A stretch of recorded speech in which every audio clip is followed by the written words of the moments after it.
Welcome to a read along with Dr. Pell in the book Discrete Perspectives in Mathematics. We are in subsection 3.1.2, finding simple fiber representatives. Okay, so let's suppose that we're working with a merge that sends x plus 3 and 0 to the same place. Then 0 bar, as we've seen in the last video, would be this. So this is quotient notation for that merge. And we want to find an addition and multiplication is preserved. And we want to find a simple representative of x to the 6th bar. It's a simple way to write it. Now, if you recall, we discovered that all the fibers have representatives that are constants. So really, the question is, what's the constant that's in this fiber? And there's only going to only be one constant because of the remainder idea.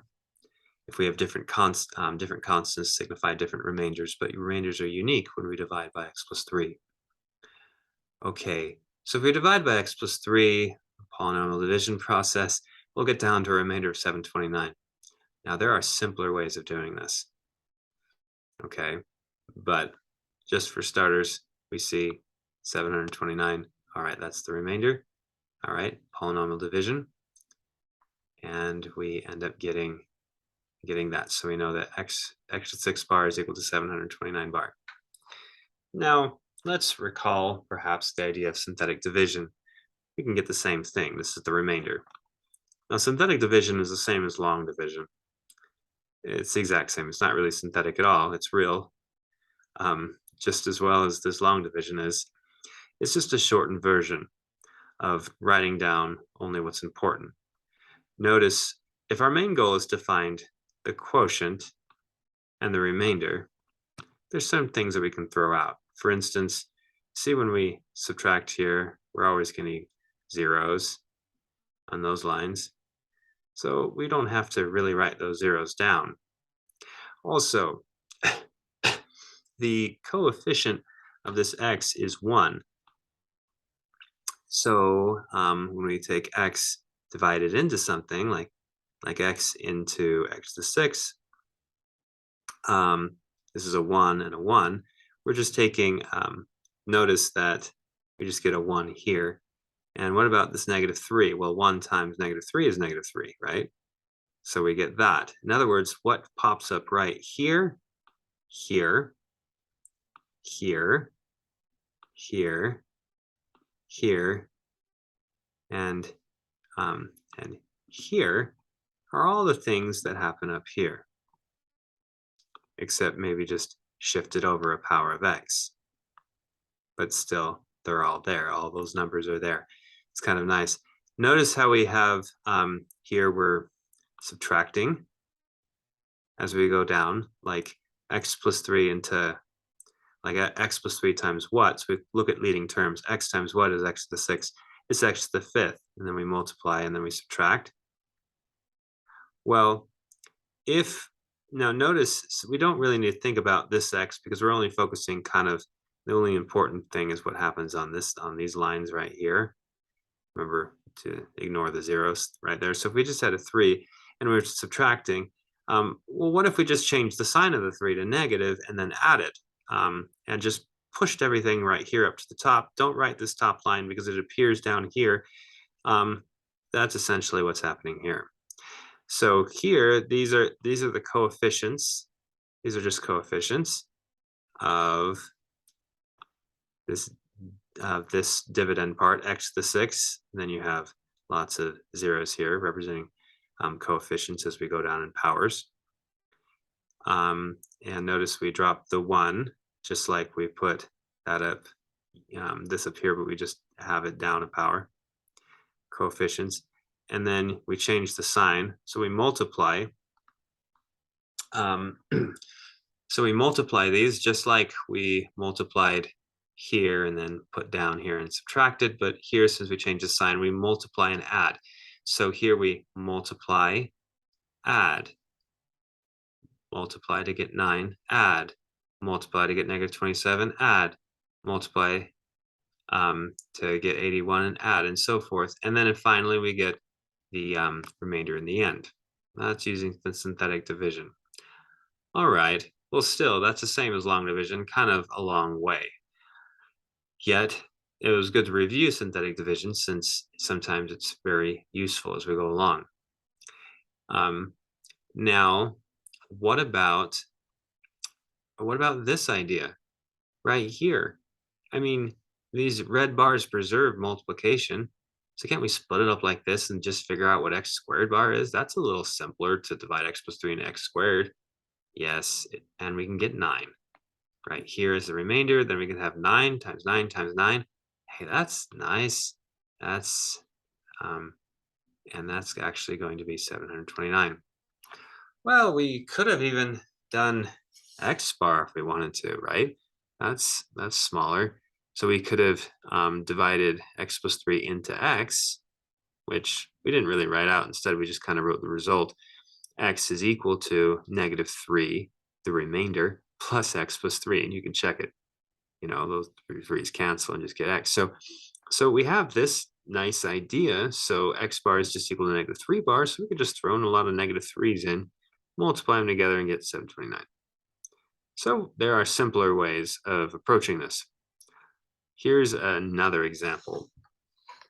What if polynomial that we're merging to 0 is has two factors, linear factors like this, x minus 1 times x plus 2, and they're distinct.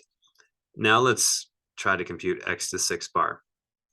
X bar doesn't quite work because, I mean, well, yeah, so this polynomial, multiply it out, it's x squared plus x minus 2. That's what you're dividing by. So you divide this into x. Well, I mean, x itself is already the remainder and the quotient is 0. So so getting a remainder is kind of like getting the simple representative here. And the simple representative is going to have degree less than this. And x already fits the bill. So x is already simple. So doesn't really help us to use x. So x squared would be the next best thing. So at least we could simplify that and then multiply powers of x to 6. Of x squared out in simple form. So notice the remainder is -x plus 2. So we get x squared bar is -x plus 2 bar. And so we could go ahead and do this now, -x plus 2, right? Bar. But then let's take a look at this right here. -x plus 2 quantity squared. And we can multiply that out and figure out how to simplify that. We can simplify it like this. And then we can multiply those two polynomials together, get this. Then we can do another division, and we end up getting this. So, you know, there's just different options. I mean, it's not exactly one way to do it, but there's different ways of doing it. Here's another idea. We could have taken x to 6, and we could have said, well, we know that when we do use a remainder, the remainder is going to be degree 1 because we're dividing by x squared plus x minus 2, which is factorable this way. And so we can all of a sudden just say, okay, it's equal to some remainder of degree 1 plus the divisor times the quotient, whatever that is. All right, so we have kind of an equation here with unknowns a and b. We can actually figure out what a and b are very simply. In fact, if you plug in x as 1, look what happens on this side. You get 0. And so you have 1 is equal to a plus b.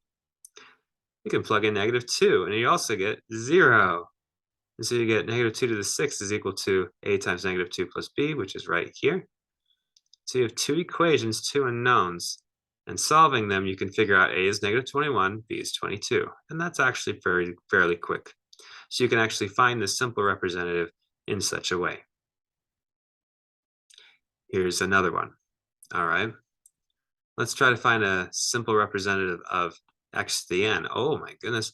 So here it's just not x to 6, it's x to the n, where the exponent is unknown.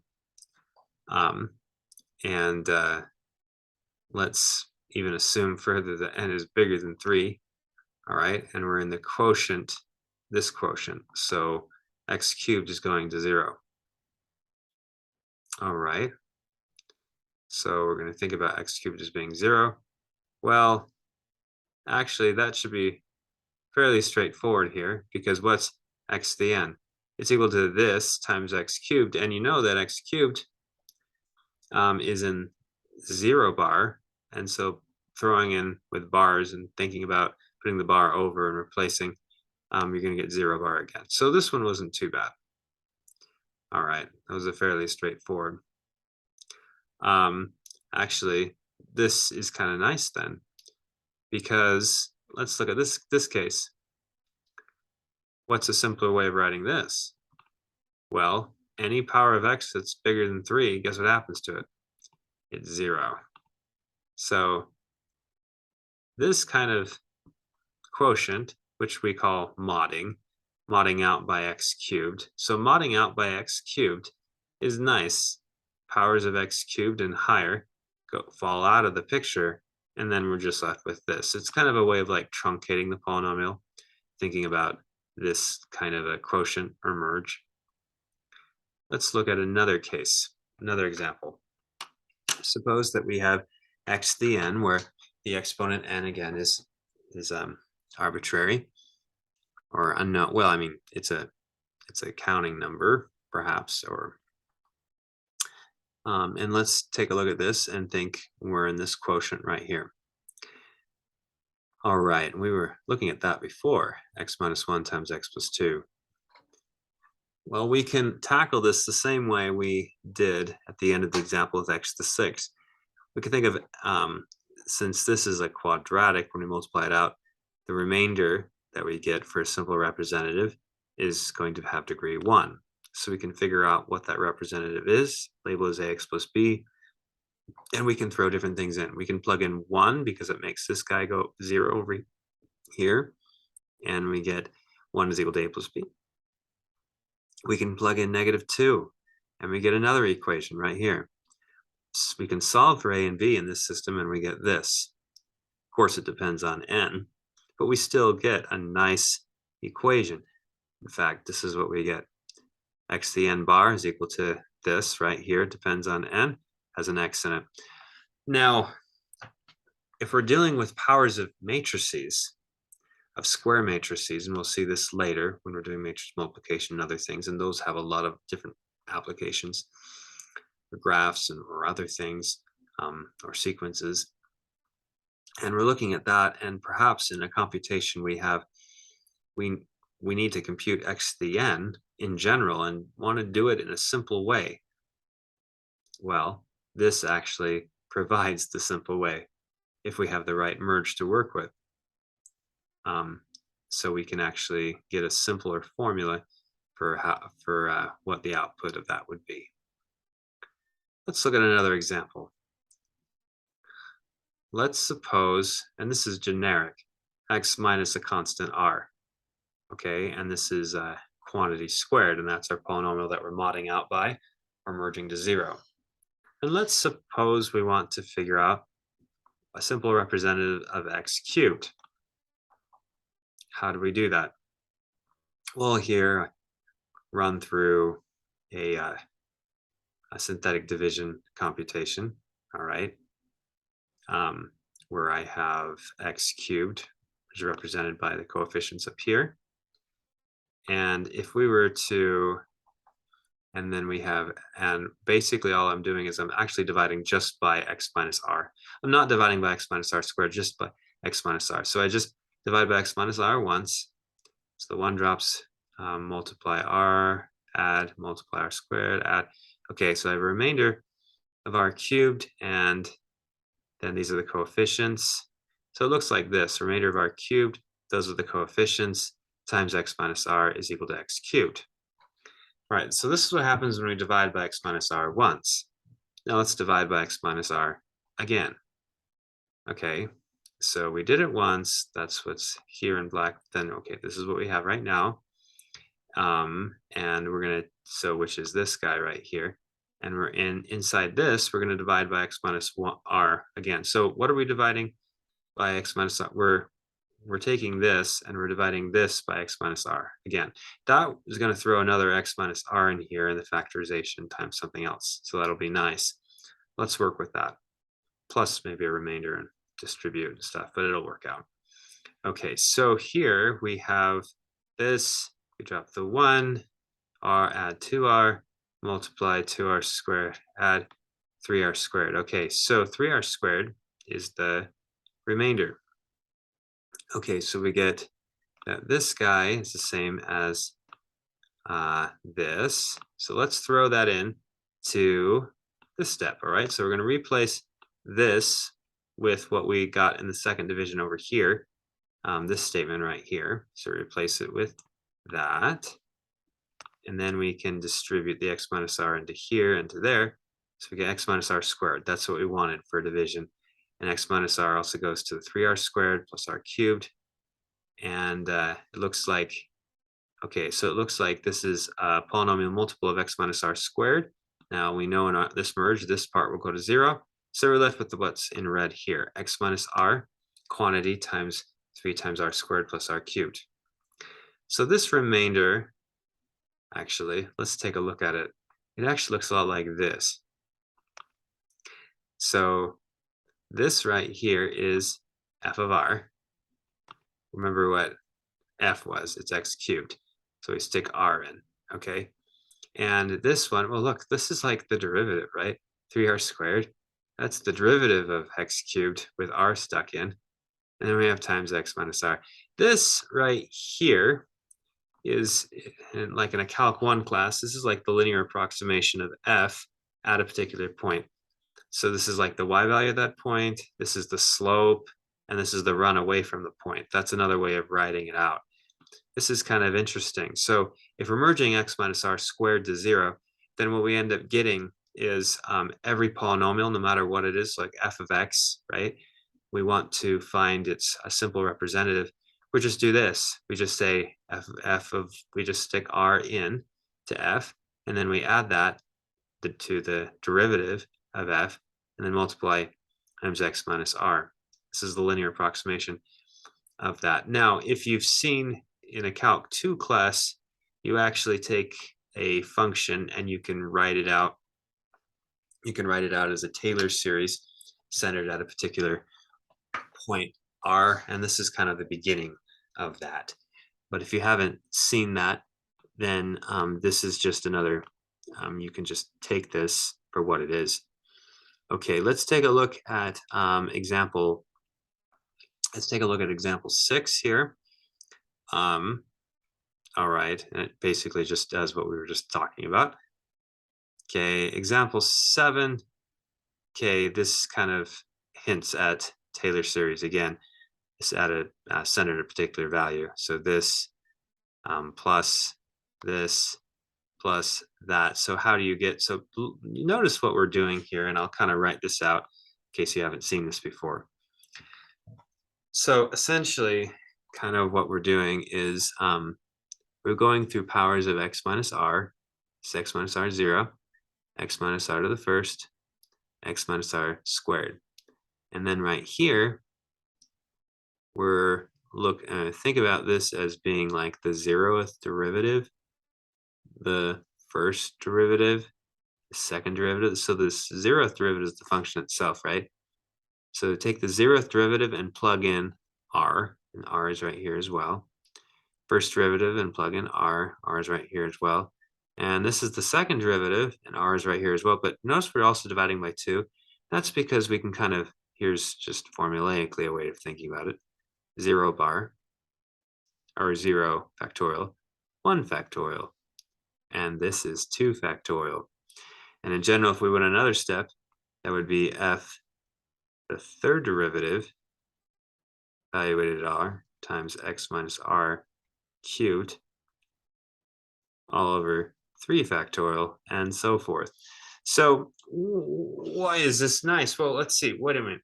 If we're, this actually has a lot to do with the case when we were just modding out by x cubed.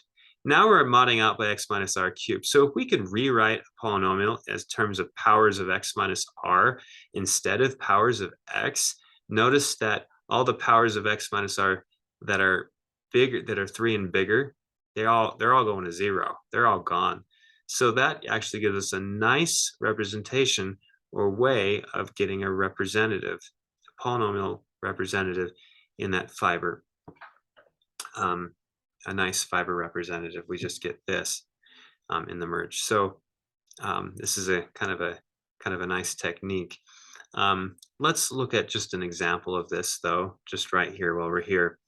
Suppose, for instance, that we have, let's do x minus 1 to the 4th. Let's suppose we're merging x minus 1 to the 4th to 0.